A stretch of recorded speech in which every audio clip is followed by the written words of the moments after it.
안녕하세요. 아이디어 컨설팅 연구소 아이디어 컨설턴트 유상석입니다. 오늘 아이디어 365 시간에서는 미국 이야기를 좀 할까 합니다. 미국 이야기, 아마존하고 크로커. 네. 처음 듣는 크로커라는 단어가 나오죠. 이 크로커라는 회사가 어떻게 아마존을 역이용했는지, 뒤통수를 빡 치면서 시장에서 어떻게 생존감을 유지하는지, 그런 이야기를 좀 오늘 해볼까 합니다. 어떻게 보면 아마존에서 배워갖고 되치기한 크로커라고 하는 제목이 나온 것도 있는데, 저는 좀 그런 측면보다는, 이 회사가 어떻게 아마존하고 경쟁을 해서, 자기 마켓을 구축할 수 있는지에 대한 좋은 이런 어떤 사례들, 이용할 수 있는 팁들에 대해서 좀 이야기를 해볼까 하는데요. 크로커라고 하니까 우리나라에서는 잘 모르시죠? 저도 사실은 아마존, 월마트, 이런 회사, 홀푸드 이런 회사는 알았는데 잘 몰랐는데, 요번 2017년도 6월에 아마존에서 홀푸드라는 그 체인 업체, 이 유통업체를 인수를 했다네요. 그래서 미국 시장에서 굉장히 그 반향이 많았는데, 미국에는 전형적인 월마트라고 하는 창고형 매장이 있지 않습니까? 그 창고형 매장이 있는데 식료품 업계에서는 월마트가 1위면 크로커가 2위랍니다. 그 2위인 크로커가 아마존에서 홀푸드를 인수하면서 굉장히 위기의식을 느꼈겠죠? 그런데 짧은 시간, 1년 반이라는 시간에 그 크로커가 영향을 받았을 것 같다라고 생각하는 이 시점에 크로커는 아주 보란 듯이 아마존을 따돌리고선 이 마켓을 형성하고 성장하는데, 시장 점유율만 해도 한 해 만에 4.6%가 성장할 정도고, 매출도 1150억 달러에서 1220억 달러, 그러니까 6.35%가 성장할 정도로 굉장히 좋았대요. 그리고 크로커는 전형적으로 오프라인 매장 중심으로 되어 있는데 온라인 매출도 68%가 성장할 정도로 굉장히 성장이 두드러지게 있다네요. 그 비결은 아마존을 역이용했다라는 데서 나오는데, 여러분들이 관심 가져야 할 얘기는 크로커라는 브랜드나 이런 것보다는 어떻게 아마존을 역이용했는지에 그런 데에 어떤 아이디어 소스들이 있는지를 한번 생각을 해보라는 거죠. 여러분들이 이제 방송을 보시는 분들이 온라인 어떤 커머스를 하시는 분들 같은 경우엔 기존의 오픈마켓인 기존의 지마켓이나 옥션이나 이런 위메프나 이런 데들이 많이 있지 않습니까? 여기가 이야기한다면 아마존이 될 수 있는 거고, 그 다음에 우리가 아는 조그만 쇼핑몰이 결론적으로는 크로커가 될 수도 있는 거예요. 그것을 어떻게 이 시장에서 역용을 했는지를 벤치마킹 해본다면 여러분들도 좋은 그런 어떤 팁이 생길 수 있지 않을까 하는 위기에서 돌파할 수 있는 새로운 팁이 생기지 않을까 하는 생각을 가져봅니다.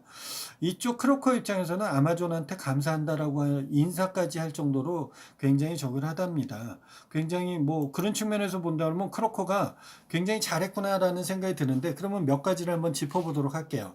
그럼 어떤 점을 잘했나라고 하면, 아마존이 잘하는 것을 90%까지 따라잡는데요. 그러니까 한마디로 똑같이 간다는 거죠. 아마존이 잘하는 부분의 판매에 대한 것을 똑같이 한대요. 그래서 아마존이 잘하는 게 뭐예요? 신속한 배송, 그 다음에 저가 전략, 이런 것을 쓰는데, 크로커도 똑같이 신속 배송을 하기 위해서 준비를 하고 저가 전략을 하기 위해서 준비를 하는 거죠. 그렇게 해서 따라가는 거예요. 그래서 PB 상품이라고 그러죠. 퍼블릭 브랜드라고 하는 상품. 여러분들 그 이마트 이마트 그 PB 상품만 파는 매장들 있잖아요.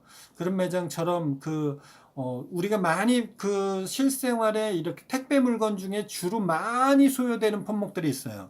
10개의 품목이든 5개의 품목이든 이런 게 있는데, 예를 들어서 미국 같은 경우에 파스타나 탄산수 이렇게 판매 5위권에 들어가는 것들을 제조업체하고 직접적으로 TBCF나 이런 것들을 전혀 하지 않고 이런 저가형 창고형 매장 같은 데에 쌓아서 박스 단위로 판매하는 이런 창고형 매장 판매 방식을 채택을 해서 PB 상품으로 만들어서 거기에 마케팅에 들어가는 돈들을 싹 세이브를 시키는 거죠. 그래서 저가로 판매하면서 유통을 할 수 있는데, 아까 말씀드린 대로 신속한 배송까지 처리할 수 있는 전략을 쓰는 거죠. 그렇게 해서 식품 배달 같은 경우에는 인스타카트라는 이런 스타트업 기업이 있다네요. 온라인으로 주문을 해서 가까운 매장에서 픽업만 하면 되는 그런 정도라고 하니까, 한국하고는 약간 실정이 다르지만 어쨌든 그렇게 한답니다. 그렇게 해서 이제 90%까지 그 근처 이 아마존이 잘하는 경쟁력을 따라가는 거죠. 두 번째는 아마존이 안 하는 것을 먼저 한답니다. 먼저 지른대요. 그래서 아마존에서도 인수하고 싶었던 영국의 온라인 마트 오카도라는 업체를 직접 먼저 인수를 해버리는 거예요. 이 오카도라는 업체의 물류 시스템은 최상의 시스템이라고 하는데, 그 로봇 1100대의 로봇이 자율로 움직이면서 당연히 프로그래밍이 되어 있는 어떤 그런 기준을 가지고 매주 6만 5천 건의 주문을 자동 로봇이, 사람이 다 하는 것이 아니라, 저도 물류센터에서 일해봤지만 뭐 저쪽 그 장주동에 있는 물류센터나 가보세요. 많은 사람들이 그 배 컨베이어나 이런 데에서 이렇게 뭉쳐져 있는데, 우리나라도 그런 시스템이 있는 걸로 알고 있거든요. 로봇들이 다 해서 배송을 하고 이렇게 하는, 창고 내에서 정리하고 물류 시스템이 되어 있는 것들이 있습니다. 이 오카도라는 브랜드도 이런 그런 부분에 잘 돼 있는 특화된 회사인데, 아마존이 눈독 들이니까 가서 덥서덕 인수를 해버리는 거죠. 그렇게 해갖고 이 크로커는 20개의 물류센터에 이 오카도 물류 시스템을 다 얹어서 자율로 이렇게 처리가 될 수 있는 그런 것을 만들었다고 합니다. 그러니까 실질적으로 물류가 빨리빨리 되다 보니까 그런 것들을 빨리빨리 뭔가 처리할 수 있는, 신속하게 우리나라 쿠팡에서 하는 로켓 배송 같이 무언가를 이렇게 빨리빨리 처리해 줄 수 있는, 사람 인력으로 로순하는 것을 프로그램으로 준비가 되어 있는 것들이 자율적으로 할 수 있는 그런 물류 창고를 가지고, 또한 마이크로소프트하고 무인 배송 시스템을 만들어서 자율주행할 수 있는 그런 그 차. 그런데 이 차는 사람을 태우는 게 아니라 물건을 배송해주는 이런 것을 가지고 있는 거죠. 그렇게 해갖고 애리조나에 있는 무인 배송 시범 서비스를 직접 애리조나에서 할 정도로 그렇게 해서 저기를 한답니다.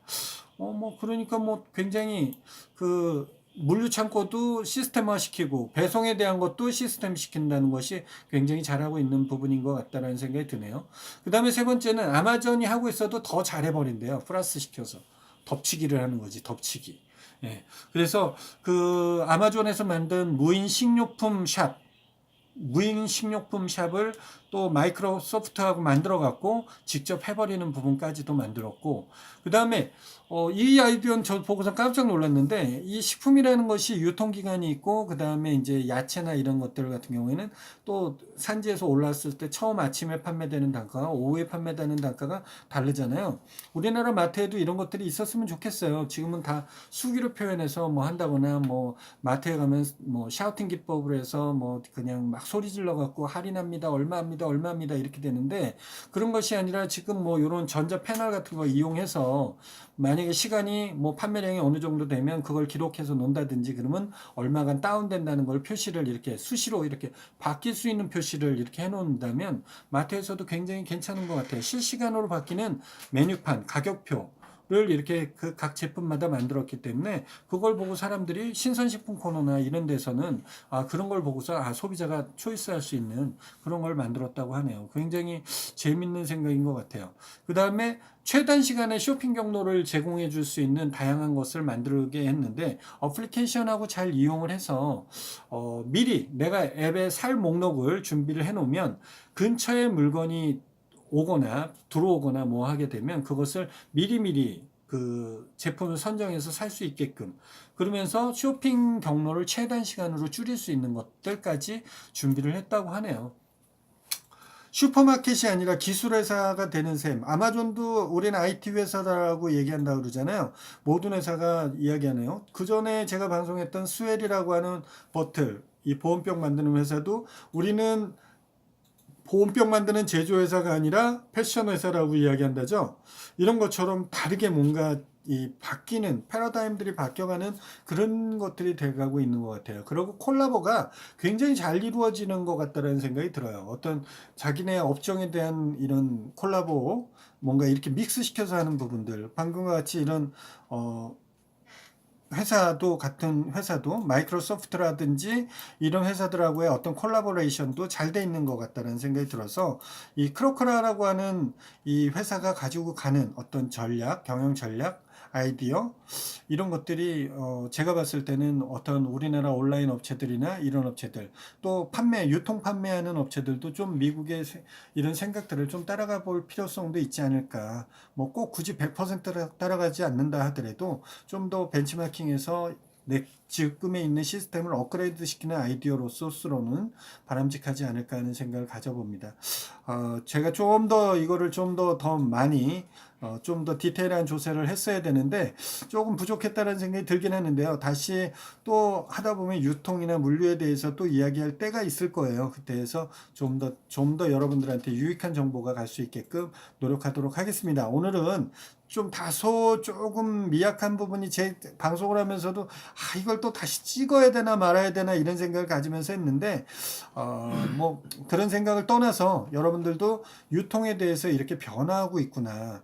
아마존을 이기려고 하는 크로거라고 하는 이런 브랜드도 있구나. 이 회사가 어떻게 새로운 변화를 줘서 아마존이라는 거대 기업을 글로벌 거대 기업을 이기는구나 라고 하는 것을 한번 보시라는 거예요. 되치기를 한다고 말씀드렸죠. 예, 아마존한테 배워갖고 되치기를 하는. 난 되치기라 그래갖고 뭐 사다가 되파는 건 줄 알았는데 그런 건 아니더라고요. 그런 건 아닌데 역으로 뭔가 활용하는 마케팅 전략들이 돋보인다라는 생각이 듭니다. 여러분들의 다양한 아이디어에 대한 이야기, 여러분들의 생각은 댓글로 달아주시고요. 그 다음에 저하고 개인적으로 소통하시고 싶으신 분들은 카카오톡에서 아이디어 컨설팅 연구소 내지는 아컨TV를 검색하셔서 카카오톡 친구 맺기를 해주시면 되고요. 그 다음에 이 영상이 좋으셨으면 좋아요 꾹꾹꾹꾹꾹꾹꾹꾹 눌러주시고 그 다음에 구독 안 하신 분들 구독하기 좀 눌러주시고요. 그 다음에 매일매일 진행되는 거니까 알람 설정해 놓으시면 매일매일 예약된 시간에 여러분들한테 만나는 시간이 돼서 이것을 트레이닝하는 시간이라고 가져보시는 게 제일 바람직할 것 같습니다. 내일 이 시간에 다시 한번 뵙도록 하겠습니다. 내일 뵙겠습니다. 반갑습니다.